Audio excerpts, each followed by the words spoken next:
kráčam asi. Moje meno je Miro Šifra. Na Barcampe sú ešte také stále pravidlá, že sa treba predstaviť nejakými 3 vetami alebo tak. Myslím, že to bolo kedysi. Áno. Stále tak? Určite. Dobre, tak ja som Miro Šifra, som teraz žijem v Prahe, kde študujem na FAMu, scenaristiku. Živím ma to, že nič nerobím. Píšem nejaké scenáre pre TV SME, pre tamtoho človeka, ktorý tam si sadol, Pavel Graus.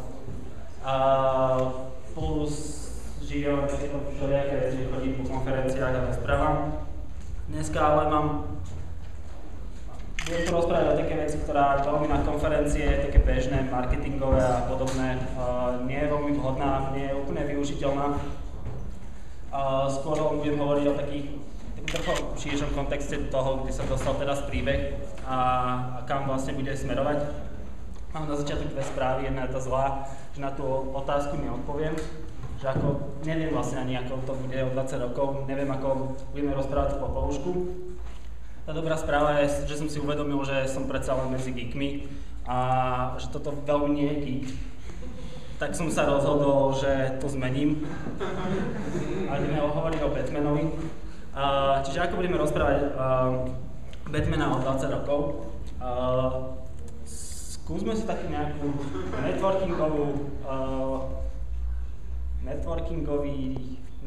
networkingovú aktivitu. Ja neviem, či ste sa už zoznámili navzájom vedľa seba. Skúste sa pozrieť na toho človeka vedľa vás. Ak ho nepoznáte, tak sa predstavte. A prosím vás, skúste mu povedať, aby to nebolo len tak, ale skúste mu povedať, aký príbeh ste vlastne mali radi, keď ste mali 10 rokov? Popouš. 10 rokov.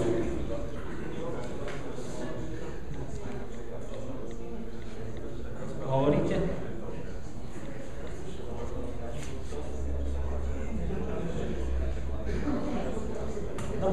Dobre, tak zhruba ste si niečo asi povedali ešte potrebujete čas.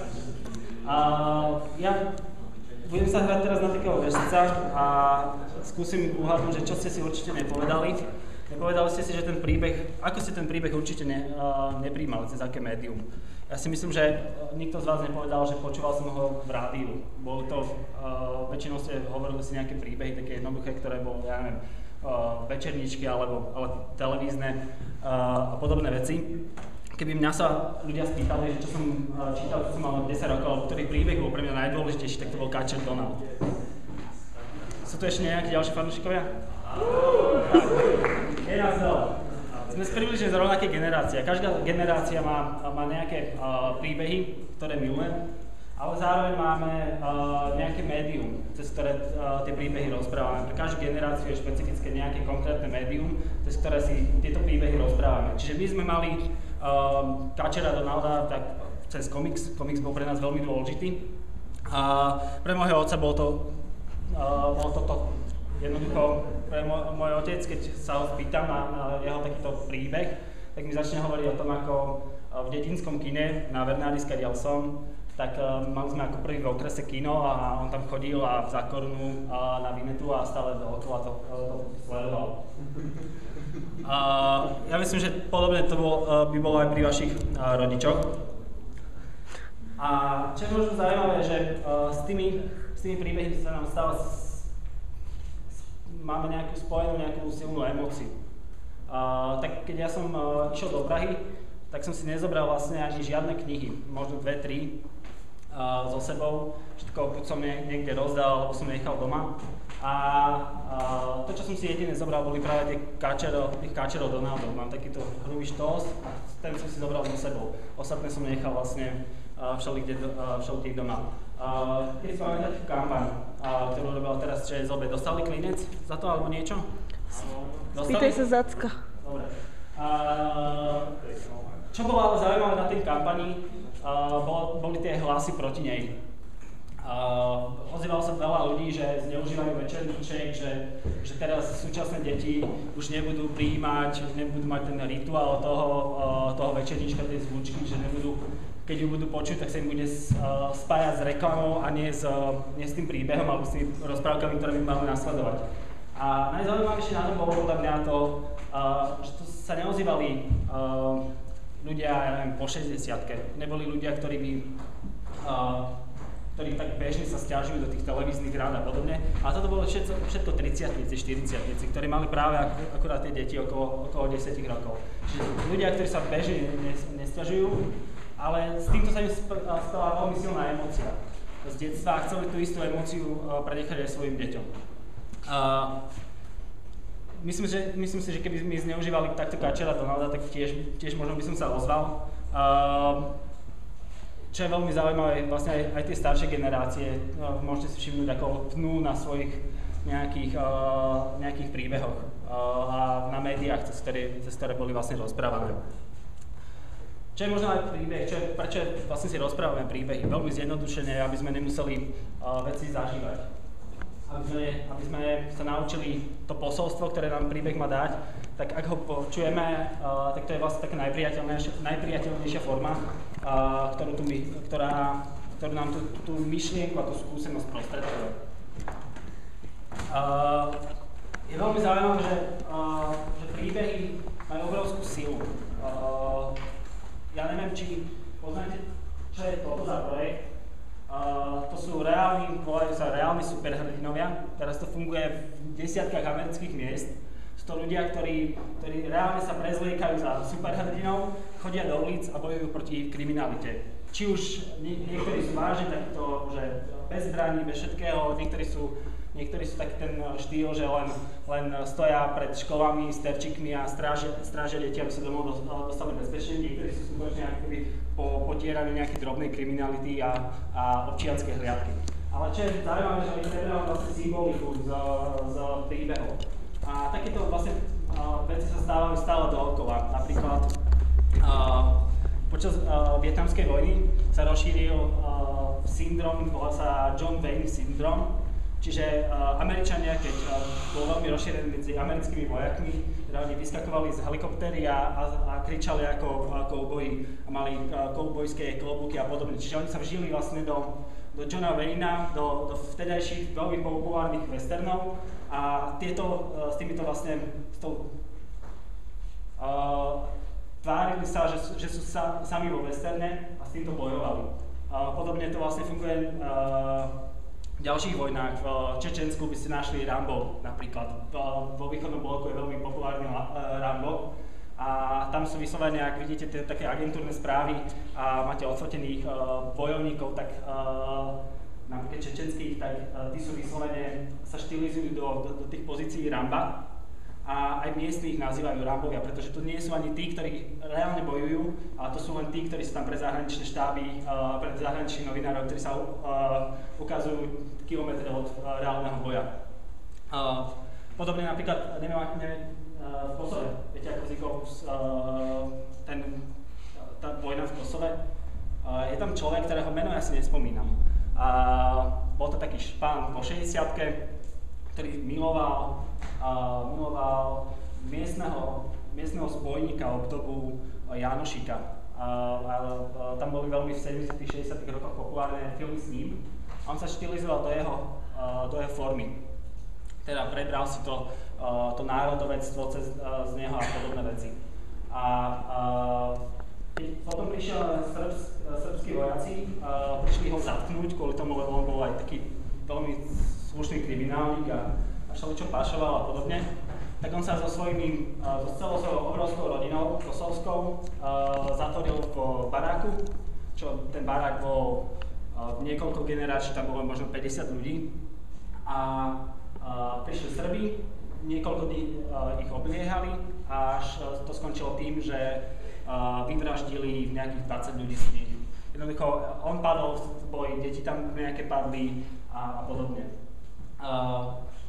Čo bolo vlastne zaujímavé, že tá štilizácia, on je teraz národný hrdina kosovský a stále vlastne sa spája s tou Janošikovskou alebo s tou zbojníckou mytológiou, ktorá je okolo neho. Čiže vlastne tie príbehy, ktoré sa dajú neškodné, tak dokážu vyvolať vlastne nejak tie symboly, ak prechádzajú do reálnej politiky alebo do reálneho života, tak dokážu vyvolať až takéto veci. Čo je zaujímavé na príbehoch je to, že my vieme o tom, že ich je len pár. Stále sa opakujú dookola tie isté príbehy.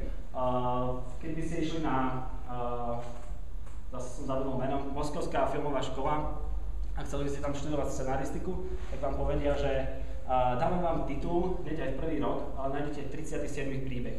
Oni tvrdia, že je len 36 príbehov. Ak nájdete 37, tak vám dajú magisterský titul hneď v prvom ročníku. Nikomu sa to nepodarilo. Hollywood tvrdí, keď si kúpite nejaké scenaristické knihy, tak tam nájdete v každej jednej napísané je len 5 príbehov, alebo je len 12. Je len stále akoby ohraničené množstvo, ktoré sa opakujú, tie isté štruktúry, tie isté spôsoby rozprávania, sú príbehy o dospievaní a podobne, ktoré majú nejaké samostatné zákonitosti. To, čo sa ale mení, je médium, cez ktoré vlastne tie príbehy rozprávame. Stále sa vyvíja médium, tak ako som ukazoval, vlastne večerníček je médium, teda televízia je médium, komiks je médium a podobne. A mňa vlastne zaujíma, cez aké médium bude rozprávať teda prejdem, aké je najprirodzenejšie médium. Ak vyrastá v súčasnej dobe, ak má teraz 5 rokov, aký príbeh bude pre ňu najprirodzenejší, cez aké médium sa bude jej príbeh najlepšie počúvať. Na to, aby sme si na to odpovedali, tak mali by sme začať nejakými faktami o tých deťoch súčasných. Je samozrejme, že máme nejaké máme nejaké predsudky o tom, že aké tie deti sú. Napríklad taký častý predsudok je, že deti menej čítajú súčasné. A to sa hovorilo už aj o mojej generácii, čo nie je pravda. Keď si pozrieme tento graf, deti čítajú viac ako moja generácia, súčasné deti. Akurát čítajú menej magazínu a novín, už jednoducho zanikli školské časopisy. Keď sa to spočíta menej, tak čítajú menej, ale kníh čítajú o trošičku viac než pred 10 rokmi. Druhou charakteristikou tých detí je to, že vždy, keď sú hore, keď nespia, tak sú ovplyvňované nejakým médium. Vždy sú na to nejakého média, vieme vypozorovať nejaký vplyv média. Tie médiá, rátame tam aj také, ak máte doma v rodine napríklad pustené rádio celý deň, tak vaše dieťa je celý deň vlastne zastihnutelné mediálne. Stále to najviac vlastne tie medzi 11 a 14. Čo je ďalšia charakteristika je to, že médiá samotné sa veľmi diverzifikovali. Už nemáme len pár základných médií, rádio, televízia a knihy a nič viac, ale aj televízny obsah, tak vidíme, že deti prijímajú viac televízneho obsahu, ale pozerajú menej televízie. Ale ten televízny obsah prijímajú cez ďalšie podmédiá, alebo samostatné médiá, že televízny obsah cez DVDčka, cez online streamy, YouTube, cez svoje iPody, telefóny a podobne. Čiže máme diverzifikované nejaké portfólio médií. Tá diverzifikácia je približne až takáto, to je nejaká marketingová mapa súčasného sveta. Že aké všetky možné médiá a podmédiá môžeme dneska v marketingu využiť. Aj ich môžeme využiť v marketingu, môžeme ich využiť aj na rozprávanie príbehov, môžeme ich využiť na hocičo, ak to má vlastne k dispozícii reklama. Čiže máme teraz príliššiu situáciu v tomto svete, ako môžeme rozprávať príbehy k deťom.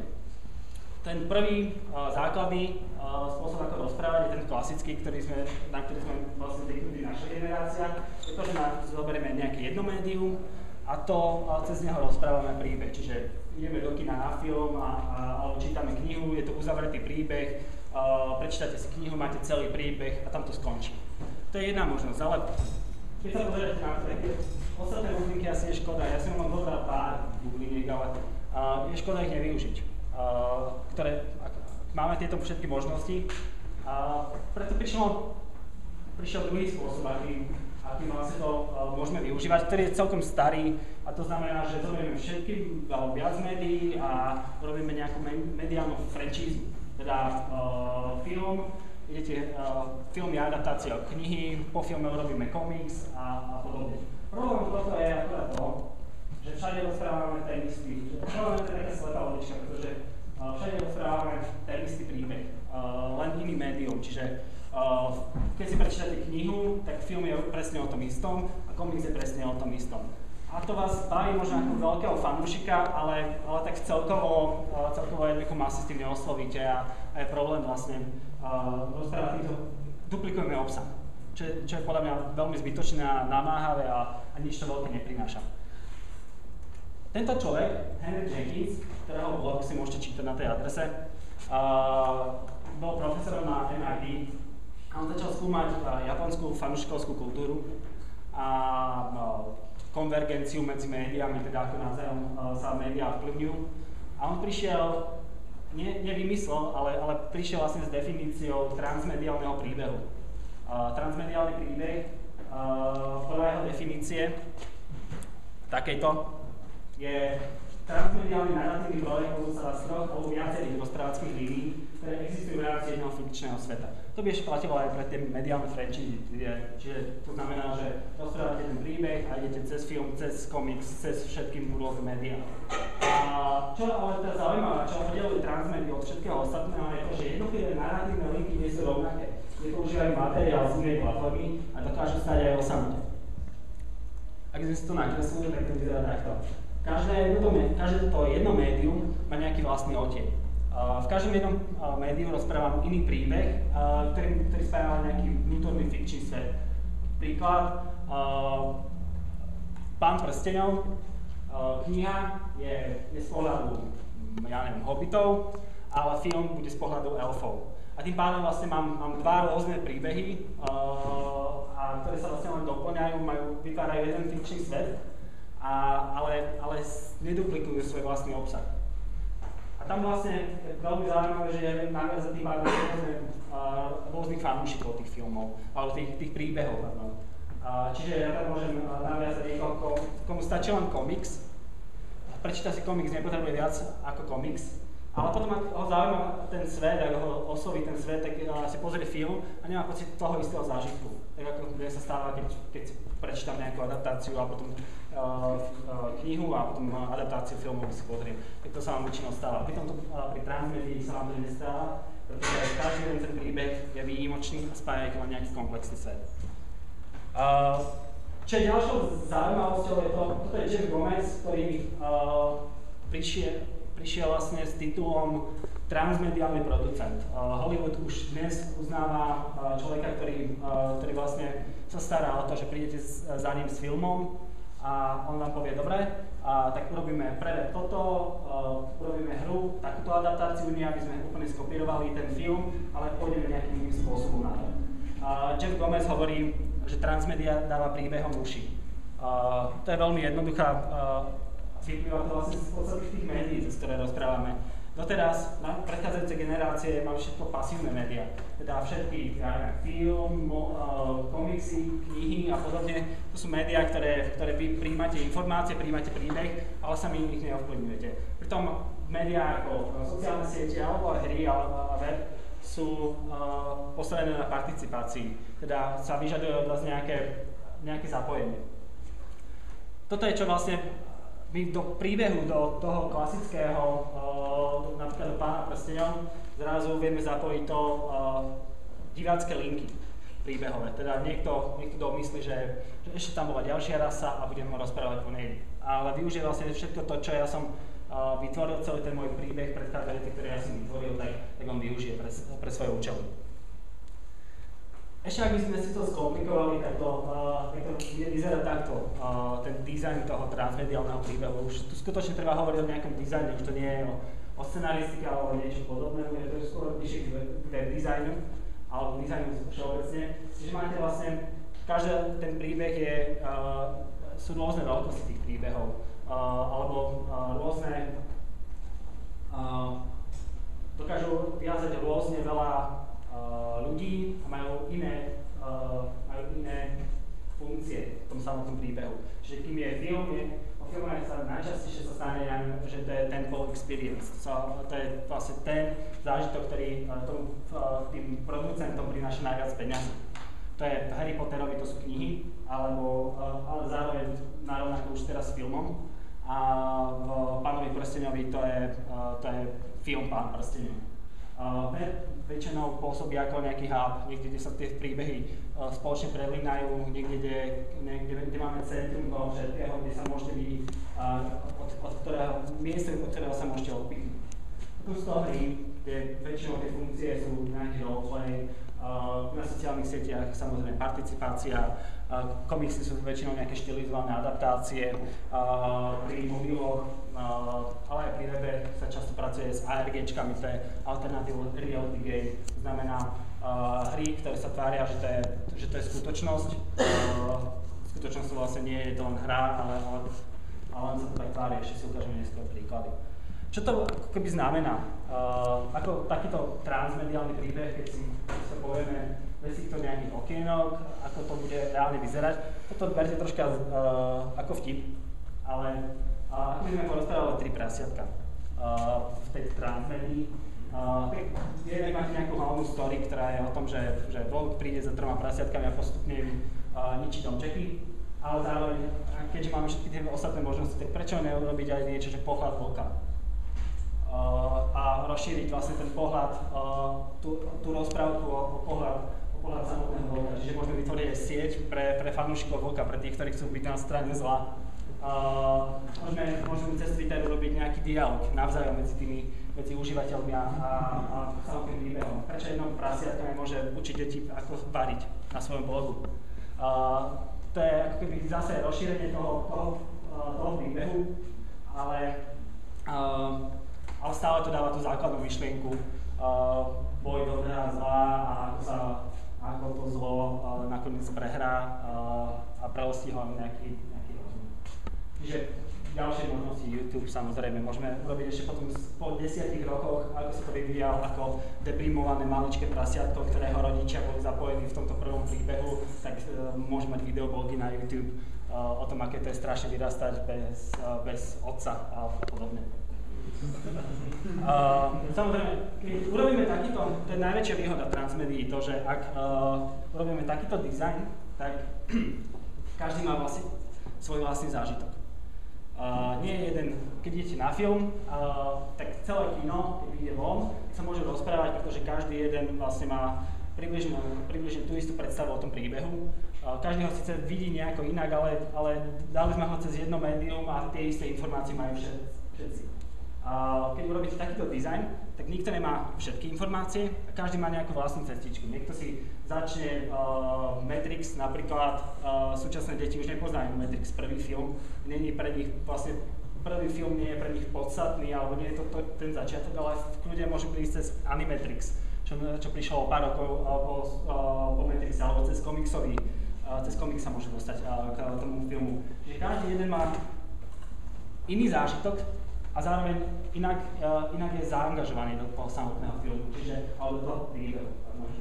Filmár som, tak film spomínam. Ale čiže máte rôzne druhy fanúšikov a rôzne druhy zaangažovania do toho príbehu. To, čo nedokážete urobiť pri filme alebo pri podobných médiách, tak je najhoršie, že tam mainstream veľmi ľahko zasiahnete, urobíte si fanúšikov, ale tých posledných evangelistov, ktorí vám budú šíriť vaše slovo, ktoré budú zapájať sa do toho príbehu, ktorí ho budú dotvárať, tak to cez klasický film alebo klasickú knihu nedokážete. Ten silný zážitok toho, že ja som súčasťou toho projektu, ja ho spolu vytváram, tak to nedosiahnete. Transmédia, hovorí sa ešte o nej jedným spôsobom. Transmédia vytvára komplexné svety, teda máte veľa príbehov a to, čo ich spája je nejaký komplexný svet, nejaký sci-fi, nejaký vymyslený. A to je veľmi dobrá metafora Biblia a Evangelia. Tým klasické príbehy, klasické filmy sú len jedno Evangelium, je to, ja neviem, život Ježiša prerozprávaný cez tento pohľad, tak transmédia celá Biblia. Je to niekoľko desiatok rôznych príbehov, ktorý spája len nejaký fikčný svet. Pardon za veriacich. Tu sa dostaneme k tomu Batmanovi a k temnému rytierovi. Ja neviem, či ste teraz čítali, bol taký článok, sa hovorilo o novom Batmanovi, ktorý sa ešte len točí, a že oni urobili výbornú virálnu kampaň s sa hovorilo, že urobili v podstate to, že zavesili niekde zvukový súbor, ktorý bolo treba dešifrovať. A keď ste si ho otvorili v nejakom editore zvuku, tak ste tam našli hashtag, že Fire Racist. A keď ste to hľadali potom na Twitteri, tak ste sa dostali na ďalší web a na tom webe ste sa dozvedeli vlastne, že to je hlavný hrdina toho ďalšieho príbehu. Čo ešte nebolo nikde doteraz uvedené, pardon, to som preskočil. A ak ste ten hashtag vlastne ďalej tweetovali, tak sa postupne otvierali pixely na tom obrázku. A ste dostali sa vlastne k fotke hlavného zloducha ďalšieho filmu. Čiže autori takýmto spôsobom zapojili ľudí do toho odhalovania. Ešte ani ten film len teraz išiel do výroby a už oni spustili niečo, čo médiá nazývajú kampaň, ale v skutočnosti ja si nemyslím, že to je kampaň. Je to presne z definície to, či transmédia je a či by mala byť. A dokonca to nie je až tak veľmi originálne. Wired napísal o tom, že to je super a Mashable napísal podobne niečo, ale troška zabudli na to, že presne to isté robili pri Temnom rytierovi.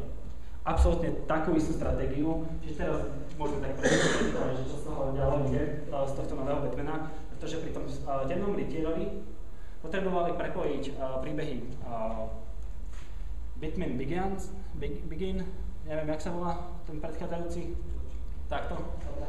A Temného rytiera, ktoré sa odohrávajú, ja neviem, v rozmedzi niekoľkých rokov. A potrebovali, aby prepojili to, čo sa stalo v tom mestečku, zatiaľ, kým my sme neboli v kinách a kým sme vlastne neboli pri tom príbehu, čo sa tam stalo. Tak spustili svoju webovú kampaň na zvolenie Harveyho Denta, fiktívnej postavy z filmu. Urobili normálne masívnu kampaň, ktorá nepropagovala film, propagovala postavu, o ktorej ste vôbec nič netušili.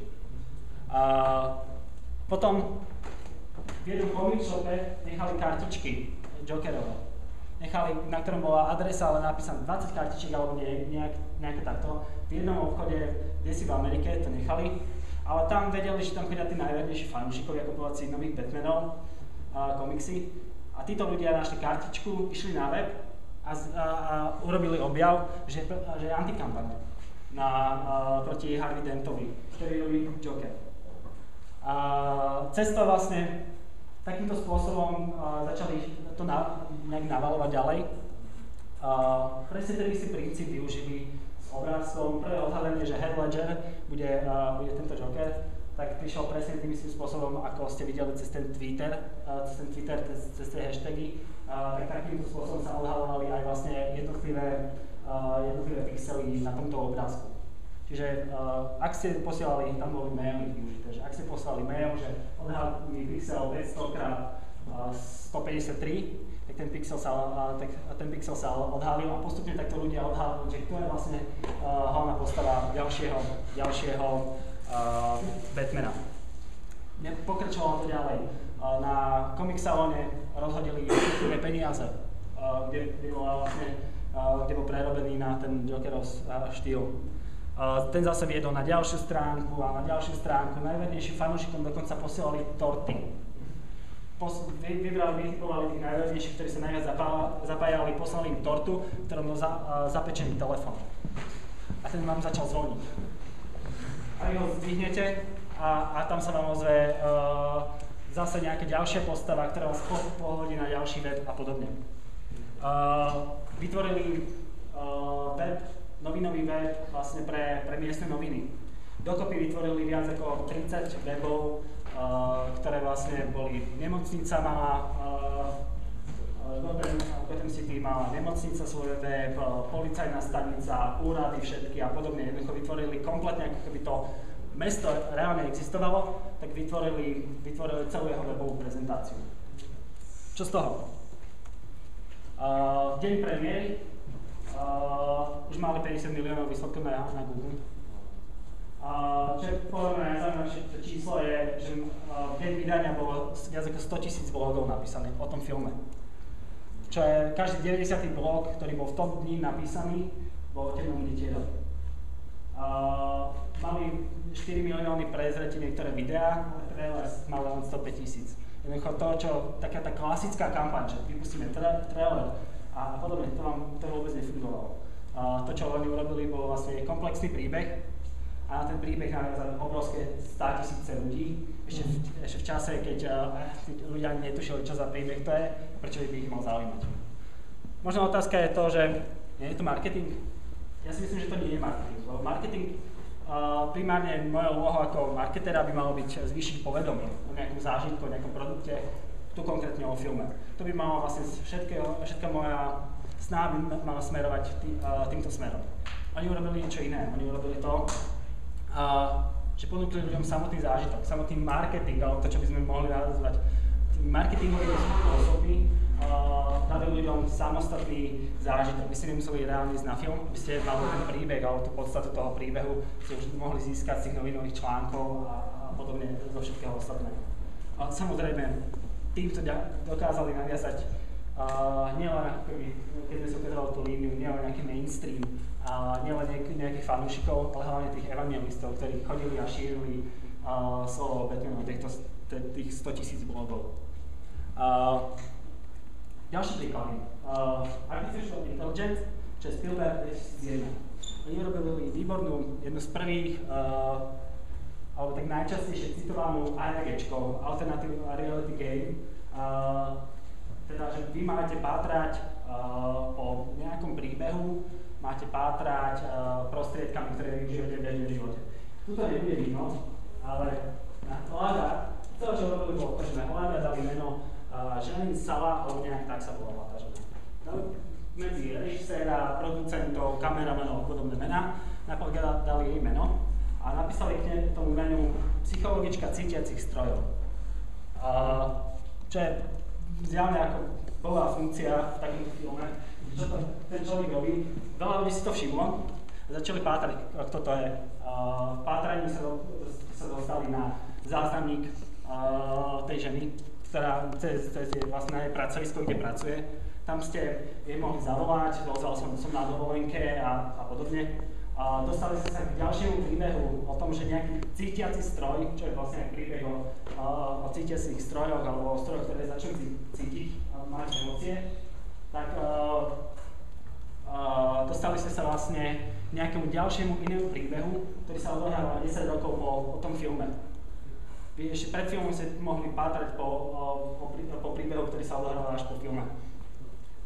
Tisíce ľudí sa zapojili do toho, postupne sa odhalovali nejaké ďalšie stopy, zistili ste vlastne, kto zavraždil tohto a tohto, že nejaká loď niekoho zavraždila. Čo je ale zaujímavé, že to je rok 2001, kedy prišiel útok na dvojčiky v Amerike. A to, čo oni urobili, tí Beast, tá komunita tých ľudí, oni boli tak zažití v tom príbehu a tak uverili vo vlastné schopnosti byť dobrými detektívmi, že začali pátrať po Usamovi bin Ladenovi. Čo im potom zatrhli, lebo oni reálne chceli vlastne pátrať, hľadať stopy, chceli sa vypraviť do Afganistanu a podobne. Tá najväčšia komunita tých pátračov. Ale zase, ako keby vytvorili ďalší zážitok, ktorý bol úplne mimo toho pôvodného filmu. Het Trauma je asi 2006 alebo 2007, veľmi priemerný horor, ale to, čo zase urobili, oni sa pohrali so začiatkom a koncom filmu. Predstavte si, že idete do kina na tento film a pred kinom vám zvonia telefón vo verejných budkách. A vy zdvihnete jeden z tých telefónov a tam sa vám ozve nejaká postava, ktorej neviete, kto to je a čo to je a niečo od vás pýta. A prosí o pomoc. Vy mu zvesíte, lebo neviete, nerozumiete nič, ale vystraší vás. Idete pred kinom bol najatý herec, ktorý vykrikoval, že blíži sa apokalypsa. A kázateľ, ktorý stál a rozdával letáky o tom, že sa blíži apokalypsa.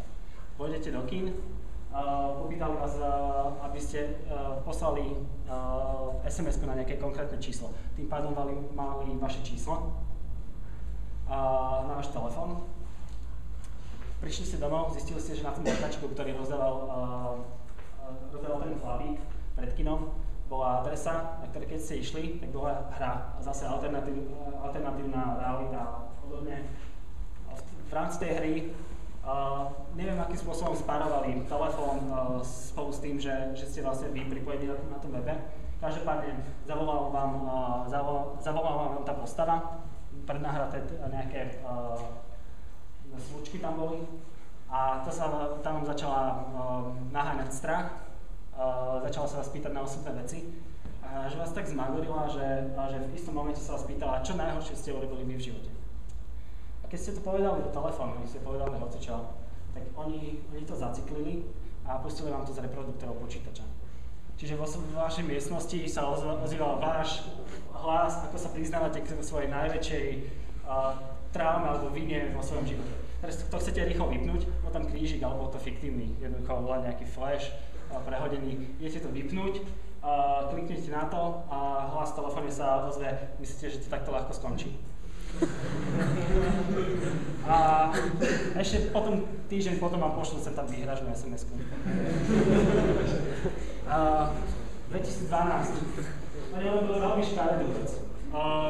Viete o tom, že 2012 má byť koniec sveta a potom, že majský kalendár. Viete, kto za to môže? Oni.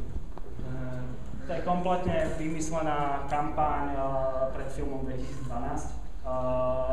Urobili takú vec, že urobili fiktívny web nejakej organizácie NASA, kde boli tieto všetky informácie. Tvárili sa, že NASA vlastne tie informácie šíri o konci sveta, že to je potvrdené vedecky, čo samozrejme nebolo. NASA ich žalovala a vyhrala to. Ale stále doteraz, keď ten film si nikto nepamätá, tento 2012 rok ešte stále je vlastne, oni dostali ten zážitok. To chceli vystrašiť ľudí, že koniec sveta sa blíži, spýtujte si svedomie, čo ste urobili zle, tak máte stále to v médiách a stále sa z toho normálna realita, mediálna realita, ktorá pokračuje aj mimo filmu. Veľmi jednoduchá použitá transmedia je vlastne Barney z How I Met Your Mother. Je to, že idete na web.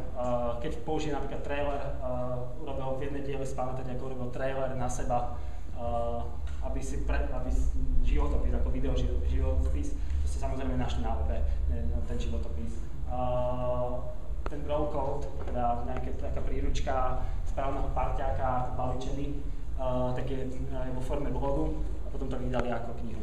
Čiže zase pokračovanie niekde tej skúsenosti, toho zážitku do reality. Skúste si toto porovnať. Takúto veľmi jednoduchú vec s tým, čo robia slovenské televízie zo seriálov na webe. Dajú fotky z natáčania a nové relácie, teda nové diely relácií. To príde blbé jednoducho, že 100 rokov za opicami, oproti tomu, čo sa robí v Amerike. Toto má každý americký seriál, už má vlastne nejaké rozšírenie, úplne samostatné na webe. Posledný taký príklad z hier. Ja som bol teraz v Estonsku a tam som stretol ľudí z Rovia a on mi hovoril, že neviem, ako sa volá človek, on majú taký pekný titul, že tlmočník vtákov alebo tak nejako, akože marketingový chlapík sa má takúto oficiálnu funkciu. A oni hovoria, že im sa už neoplatí robiť inú hru. Že oni vyťažia túto hru, kým sa dá. Videli si teraz Rio film a predtým vyšiel Angry Birds Rio hra.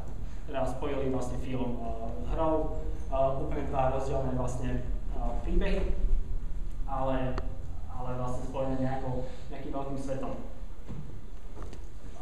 Ďalšie veci, ktoré oni teraz chystajú, je televízny seriál o týchto vtákoch. Čiže zase hru, naopak idú na to opačne, hru rozšírujú do ďalších médií, ale postupne vlastne nie o nejakým blbým prekopírovaním, tak ako sa nám často stávalo, že ste išli na film, chceli ste potom hrať hru a zistili ste, že tá hra je taká istá, ten istý príbeh tam prežívate a je to sprostosť. On vás sa nebavilo, keď ste videli film a viete, kam to chodí, teda kam to pôjde. Čo s tým? No, ťažko povedať. Ťažko povedať, aké sú nejaké praktické využitia toho v nejakých našich lokálnych podmienkach. Ja si ukradnem ale od brata slide. Môj brat Jano hovorí, že keď chcete kradnúť nejaký koncept, tak nekradnite to, čo vyrastie, nekradnite tú formu hore, ale kradnite z to, čo z toho vyrastá, tie princípy, ukradnite, na ktorých to funguje. A ja si myslím, že to využitie transmédie je na Slovensku v lokálnych podmienkach bez peňazí, len tak nákladne, je práve v tých kradnutí nejakých základných princípov, na ktorých to funguje. Možno keď ste pedagóg alebo máte deti, tak kradnutie toho princípu môže znamenať to, že sa prestanete trápiť tým, že vaše deti nečítajú knihy a že namiesto toho hrajú Angry Birds. Lebo máte tú istotu, že oni zase, keď budú oni starí, tak sa budú rozčulovať, že ich deti nehrajú Angry Birds, ale robia nejakú úplnú inú sprostosť.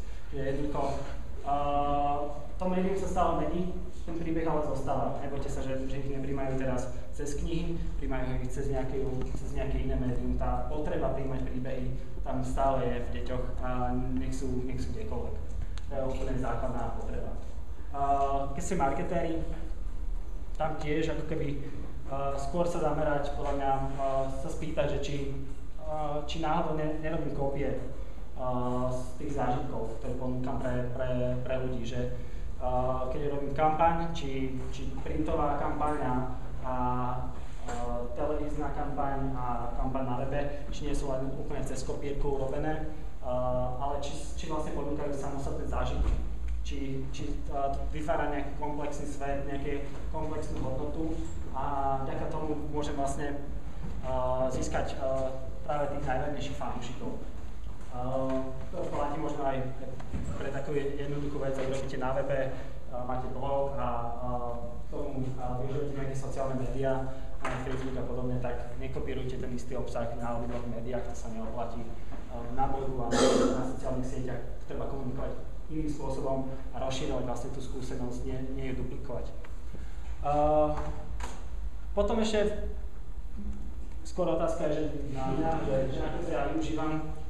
Ja mám špecificky v tom, že predsa len ako píšem a pre mňa to transmédia je takou, mňa až tak nebaví film. Ja som väčšinou z európskej produkcie som veľmi znudený z tých filmov a už niekedy mám problém aj s Hollywoodom, že mi to príde také, že to pustím a ma to uspada. A pri transmédii nie, sa mi to nestáva. Tam ten zážitok, tie práve rozdielne prístupy, to neduplikovanie informácií je výborný princíp, ktorý sa dá využiť. Snažíme sa ho využívať vlastne s Pavlím aj s Lukášom, ktorí tu sedia v tej relácii, ktorá ide na TSN. Tam, ja neviem, či si pamätáte vlastne ten. Poznáte tu niekto tú reláciu? Pozeráte na to? Jedna ruka. Dobre, to je jedna. Máme dosť divákov. Urobili sme vlastne, ukázali sme jeden princíp z tej transmédie. Rozmýšľali sme vlastne nad tým, že či keby sme urobili nejakú hru, alebo akým spôsobom nejakých herných princípov použiť v relácii, tak sme na to, aby ste hra je definovaná ako nejaký systém zmysluplných rozhodnutí, ktorý nakoniec odmení nejakým spôsobom toho zúčastneného. To je taká veľmi ľahká definícia hry. To sa dá vlastne aj v nejakú TV reláciu použiť alebo internetovú, čiže my sme dali tam len jednoducho interaktivitu. Teda pustíte si jedno video, v ktorom sme dali, že sme povedali, že budeme vás testovať na to, koľko humoru znesiete, alebo aký typ humoru znesiete. Ja neviem, začali sme tam dávať také tie kontroverzné témy, že či násilie na ženách a násilie na zvieratkách a pedofília a takéto. Dávali sme tam takéto videá a robili sme si z toho žarty. A teda vy ste mali klikať, že či ste pokračovali, či to ešte znesiete, alebo už viac znesiete a chcete skončiť s tou reláciou. Robili sme 8 videí, myslím, že to vyšlo tak nejako. Dokopy hodinu materiálu. Čiže bežne máme tú reláciu nejakú 10-minútovú. Robili sme hodinu materiálu, ktorý sme zavesili, prepojili navzájom. To video, čo bolo veľmi zaujímavé, ani nie tak počtom kliknutí, lebo to je taký veľmi priebeh, bolo taký niekde cez 30 000. Ale zaujímavé bolo vlastne skôr ten princíp, že koľko ľudí vydržalo hodinu s nami. A pritom v tej hodine boli úplne nezmyselné akcie. Ja neviem, kto z vás vydržal celú hodinu? Pozerali ste si to celé? Niekto? Nie? hambíte sa priznať, že si potrebovali hodinu na to, ako na gitare na web. Takže vlastne ten princíp, ktorý my sme urobili, že asi tretina ľudí pozerala skoro tú celú hodinu. Dali sme tam, objavili si poklad do jedného videa, kde si museli prepísať adresu, nie že kliknúť a jednoduchú akciu, ale ľudia museli prepísať dobrovoľstvo. A čo bolo zaujímavé, že získali sme takto z tých 35 000 ľudí, ktorí vlastne klikli na tú reláciu, tak do tejto doby máme nejakých 800 mailov na ľudí.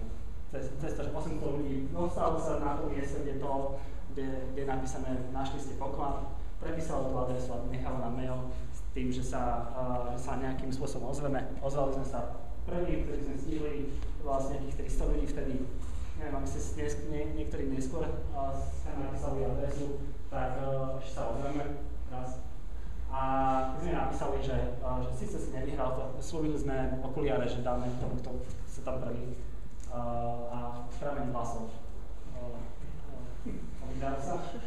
Ten prvý, ktorý vyhral, tak to odmietol prijať. Neviem prečo. A tie okuliare stále myslím 2 € alebo tak. Čiže napísali sme to, že sorry, nevyhrali ste, ale ak ste, že si nám nechali e-mail, tak vás berieme, vy si tí najviernejší naši fanúšikovia, vy si tí evangelisti naši, to sme nepovedali, lebo to by sa zlakli, ale povedali sme im, že úlohu, napíšte nám slovo, ktoré máme použiť v ďalšej relácii a my ho použijeme v scenári. Čo sme si zavarili, lebo tých slov bolo 120. A skúste 120 slov nahodiť do scenára, ktoré boli väčšinou také tie, že každého napadlo, že najneobhospodarovateľnejší a takéto slovíčka, tak to sa veľmi zle používalo, ale využili sme asi tretinu, sme použili priamo scenári a potom zo zvyšku sme urobili 3 pesničky na záver, kde Pali spieva Ogrgel dookola. Ďalší princíp, keď máte veľkých fanúšikov, potom môžete využiť priamo financovanie. Práve tí evangelisti sú najnákladnejší na to, aby vám prispeli, keď už prispievajú tým, že tvoria reláciu, tak vám prispievajú aj finančne nejakými maličkými čiastkami. Čo je klasický crowdfunding. To je napríklad moja kamarátka Maris, ktorá bola teraz sa vrátila z Mexika, vedela som mexické cigarety. A ona vlastne sa dostala do toho Mexika, mala sen, išla na Indiegogo, čo je crowdfundingová vlastne platforma a tam vyzbierala $1500 alebo koľko a z toho vyzbierala $600 na svoju cestu tam a pokrylo jej to nejaké náklady a vďaka tomu vlastne ten film, ktorý mala sen urobiť, tak vďaka tomu si ho natočila. Teraz tak posledných pár slajdov a budem končiť. Akurát mi to aj vychádza. Nie, poťahujem. Toto je šéf marketingu Skype. A toto je také najväčšie zovšeobecnenie toho, čo transmedia priniesla, alebo čo výsledkom je tá transmedia.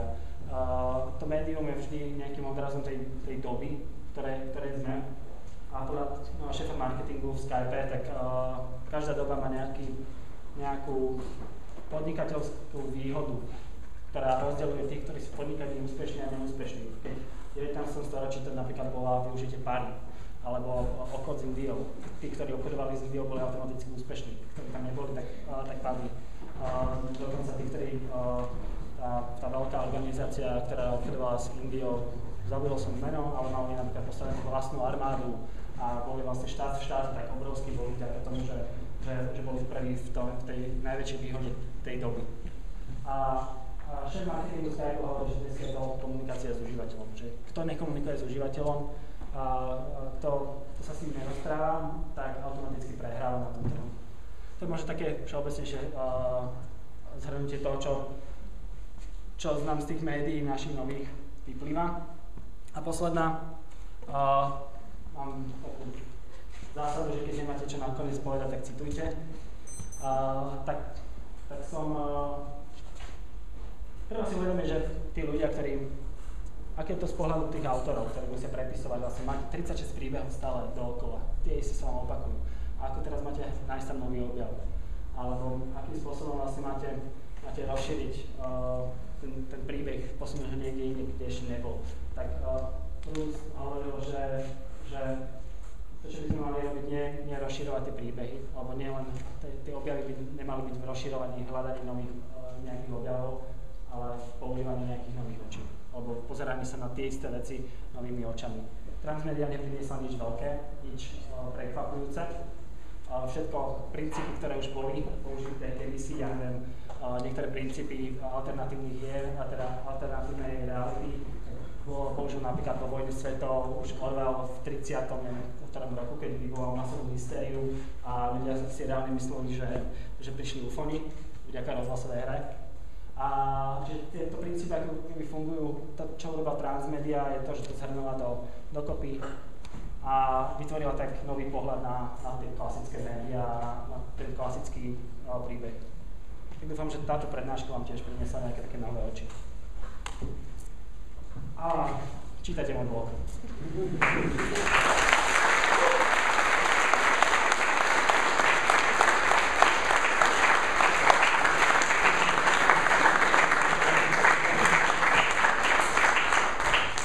Koniec.